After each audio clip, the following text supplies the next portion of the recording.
Hi guys, welcome back to our YouTube channel special Shiksha. आज हम discuss करेंगे unit 1.4 curricular adaptation, IP and further education. So सबसे पहले हम देखेंगे meaning of curriculum. Curriculum word Latin भाषा के करस शब्द से लिया गया है, जिसका अर्थ है लक्ष्य तक पहुंचने का निर्धारित मार्ग। सो हम करिकुलम को एक बच्चे के साथ लिंक करके देखेंगे। करिकुलम के अंदर अच्छे अच्छे सीखने के अनुभव शामिल होते हैं, जो बच्चे को शिक्षा प्राप्त करने के लिए एक लक्ष्य तक लेकर जाते हैं। Curriculum can be defined as a plan of action or a written document that include strategies for achieving desired goals or ends. So curriculum क्या है? curriculum एक योजना है या एक written document है जिसमें किसी लक्ष्य को प्राप्त करने के लिए रणनीतियाँ होती हैं। So basically curriculum क्या होता है कि एक बच्चा स्कूल में आने से लेकर जाने तक जो भी एक्टिविटीज़ करता है या जो भी चीज़ें वो फेस करता है वो करिकुलम होता है। ये सिलेबस का एक सेट होता है जो कोर्स कंटेंट या पाठ्य सामग्री को डिफाइन करता है। सिलेबस करिकुलम का ही एक पार्ट है। एंड अडेप्टेशन क्या होता है? अडेप्टेशन एक रूपांतरित या संशोधन होने वाली प्रक्रिया है। हम जो करिकुलम में जो बदलाव करते हैं वो अडेप्टेशन कहलाता है। इंस्ट्रक्शन और टीएलएम में जो बदलाव करते हैं वो अडेप्टेशन कहलाता है। मूल्यांकन प्रक्रियाओं में जो बदलाव करते हैं वो भी अडेप्टेशन कहलाता है। अब हम देखते हैं करिकुलम अडेप्टेशन क्या होता है। करिकुलम अडेप्टेशन क्या है कि हम चिल्ड्रन विद स्पेशल नीड के अकॉर्डिंग जो कुछ भी बदलाव करते हैं वातावरण में या टीचिंग प्रोसेस में, ताकि वो बच्चा सीख पाए, उसे करिकुलम अडेप्टेशन कहते हैं। तो क्यों करते हैं हम curriculum adaptation children with special need के लिए? बिकॉज उसके पास लिमिटेड एबिलिटीज़ होती हैं। हम उन्हें नॉर्मल बच्चों के साथ कंपेयर नहीं कर सकते। उनकी खुद की अलग स्ट्रेंथ होती है, अलग वीकनेस होती है। जो अडेप्टेशन का लेवल होता है वह अलग अलग होता है। ये डिपेंड करता है सीवियरिटी ऑफ डिसेबिलिटी पे। एज ए स्पेशल एजुकेटर आपको अडेप्ट करना है करिकुलम को, आपको समझना है करिकुलम को और उसमें अडेप्टेशन करनी है।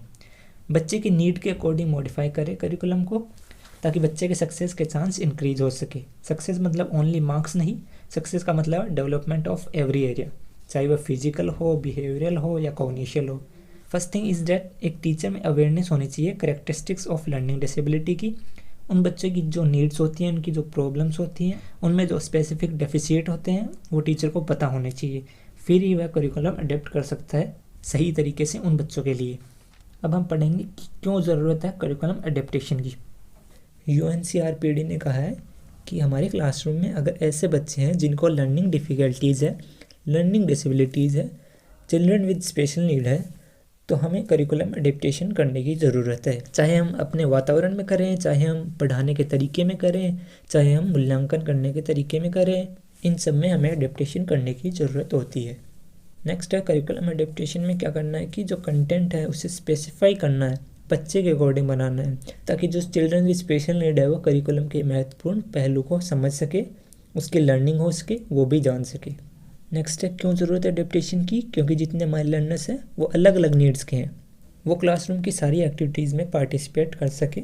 जो हमारा पर्पज़ है क्वालिटी ऑफ एजुकेशन का, वो सारे बच्चे ग्रहण कर सके या एक्सेस कर सके।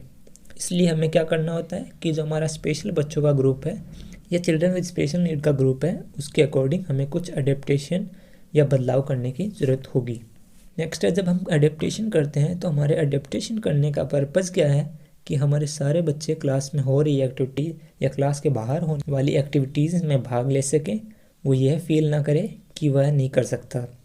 अगर वो ये फील करने लगा कि वह नहीं कर सकता तो इससे उनकी लर्निंग नहीं रुकेगी, बल्कि उसमें जो इमोशनल एस्पेक्ट है या भावनात्मक पहलू है और मेंटल हेल्थ पर भी फ़र्क पड़ेगा। तो इन सब बातों से हमें इम्पोर्टेंस ऑफ करिकुलम अडेप्टेशन का पता चला।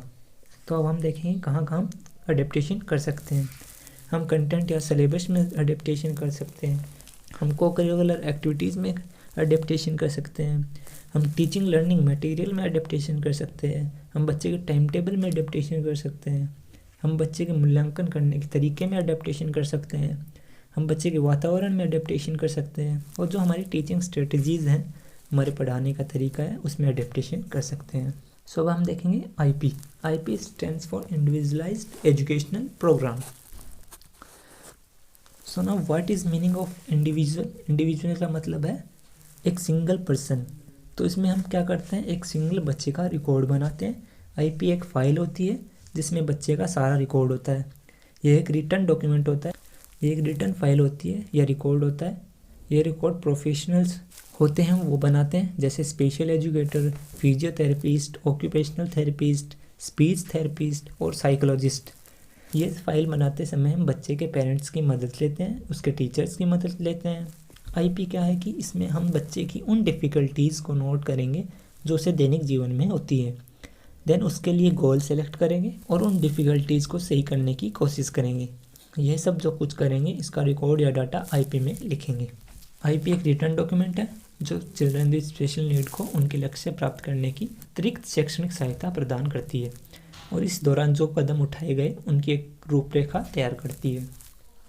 हर बच्चे की अलग अलग आईपी होती है। हम एक ही आईपी को हर बच्चे पे यूज़ नहीं कर सकते, बिकॉज हर बच्चे की अलग नीड्स होती है या अलग ज़रूरत होती है।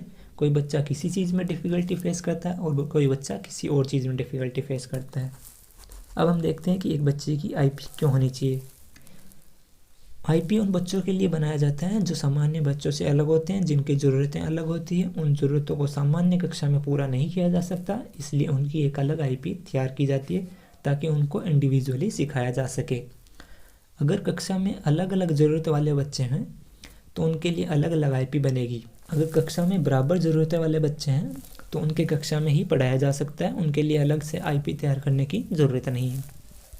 आईपी का जो मुख्य पर्पज़ है वो डिसेबिलिटी वाले बच्चों को शिक्षा प्रदान करना है और उनके कोई कार्य करने के लिए ट्रेनिंग प्रोवाइड कराना है, उनकी ज़रूरतों के हिसाब से और उनकी क्षमताओं के आधार पे। Now components of IP. सबसे पहले कलेक्टिंग जनरल बैकग्राउंड इन्फॉर्मेशन, या हम केस हिस्ट्री भी बोलते हैं। तो केस हिस्ट्री क्या होता है कि जिस बच्चे का हम आईपी बनाते हैं, नॉर्मल बच्चे का आईपी नहीं बनाते हैं, स्पेशल वाले बच्चों का आईपी बनती है। तो इसमें होता है क्या, जो बच्चा है उसकी बैकग्राउंड हिस्ट्री कलेक्ट करते हैं। बच्चा कहाँ से है, बच्चा के माता पिता क्या करते हैं, कितने भाई बहन हैं, फैमिली बैकग्राउंड क्या है, उसके फैमिली में पहले किसी को कोई डिसेबिलिटी थी या नहीं, मदर की प्रेगनेंसी के टाइम क्या सिचुएशन थी, सही न्यूट्रिशन मिला या नहीं, उसका घर का एनवायरनमेंट कैसा था, घर की सामाजिक आर्थिक स्थिति क्या है और उसकी मेडिकल हिस्ट्री क्या है। ये सब हम केस हिस्ट्री में लिखते हैं। फिर आता है असेसमेंट। यह आईपी का सबसे महत्वपूर्ण पहलू है। आईपी पूरा डिपेंड करता है असेसमेंट पे। असेसमेंट में हम बच्चे का करंट लेवल जानते हैं कि बच्चा क्या जानता है, क्या कर सकता है, क्या नहीं कर सकता, और कौन सी डिसेबिलिटी है बच्चे में, क्या बिहेवियर प्रॉब्लम्स है, कौन से रेनफोर्समेंट से बच्चा सीख सकता है। ये सब हम असेसमेंट में करते हैं। फिर आइडेंटिफिकेशन ऑफ एनुअल गोल। इसमें क्या है, बच्चे की पिछली उपलब्धियाँ क्या है, बच्चे का प्रेजेंट लेवल क्या है, जो बच्चे के लिए गोल सेलेक्ट करेंगे वो कितने सही हैं, क्या हेल्प करेंगे उसे फ्यूचर में। गोल्स हम प्रायोरिटी के हिसाब से सिलेक्ट करेंगे कि कौन सा ज़्यादा ज़रूरी है। इसमें बच्चे का टाइमिंग देखा जाएगा, शिक्षक और पेरेंट्स कितना शामिल है वो भी देखा जाएगा। सेटिंग शॉर्ट टर्म ऑब्जेक्टिव या short term goals. Short term goals में हम एनुअल गोल्स के टुकड़े करेंगे, उन टुकड़ों में से कुछ एक्टिविटीज़ सेलेक्ट करके उन पर काम करेंगे ताकि उन एक्टिविटीज़ के थ्रू एनुअल गोल्स तक पहुंचा जा सके। नेक्स्ट है formulation teaching plan and teaching strategies for objective.